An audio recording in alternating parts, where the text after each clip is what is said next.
ಹಕ್ಕಿಗಳು ವಲಸೆ ಹೋಗೋದು ನಮಗೆಲ್ಲ ಗೊತ್ತಿರೋ ಸಮಾಚಾರನೇ.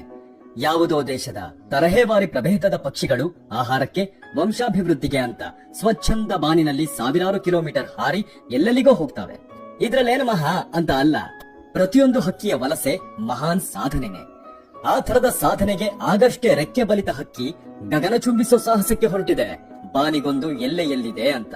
ಅದು 5 ತಿಂಗಳ ಪ್ರಾಯದ ಹಕ್ಕಿ. ಆಹಾರ ನೀರು ಬಿಟ್ಟು ಸತತ 11 ದಿನಗಳ ಕಾಲ ಪ್ರಪಂಚದ ಅತಿ ದೊಡ್ಡ ಸಮುದ್ರ ಮಾರ್ಗದಲ್ಲಿ ಸಂಚರಿಸಿ ವರ್ಲ್ಡ್ ರೆಕಾರ್ಡ್ ಮುರಿದ ಮಹಾನ್ ದಾಖಲೆ. ಅದು ಅಮೆರಿಕದ ಅಲಸ್ಕಾದ ಪ್ರದೇಶ. ಅಲ್ಲಿಂದ ಹಾರಿದ್ದು ಈ ಬಾರ್ಟೈಲ್ಡ್ ಗಾಡ್ವಿನ್. ಈ ಹಕ್ಕಿಯ ರಿಸರ್ಚ್ಗೆ ಕೈ ಹಾಕಿದ್ದು ಜರ್ಮನಿಯ ಮ್ಯಾಕ್ಸ್ ಪ್ಲಾಂಕ್ ಆರ್ನಿಥಾಲಜಿಯ ಸಂಶೋಧಕರು.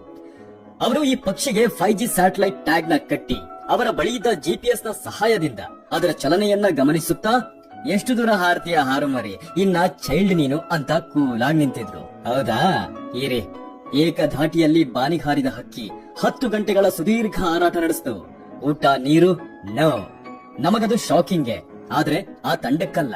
ಅಂದ್ಕೊಂಡಿದ್ರೇನೋ ಯಕ್ಕಶ್ಚಿತ್ 5 ತಿಂಗಳ ಕೂಸು ಎಷ್ಟು ದೂರ ಅಂತ ರೆಕ್ಕೆ ಬಡಿಯುತ್ತೆ ನೋಡೋಣ ಅಂತಿದ್ರು.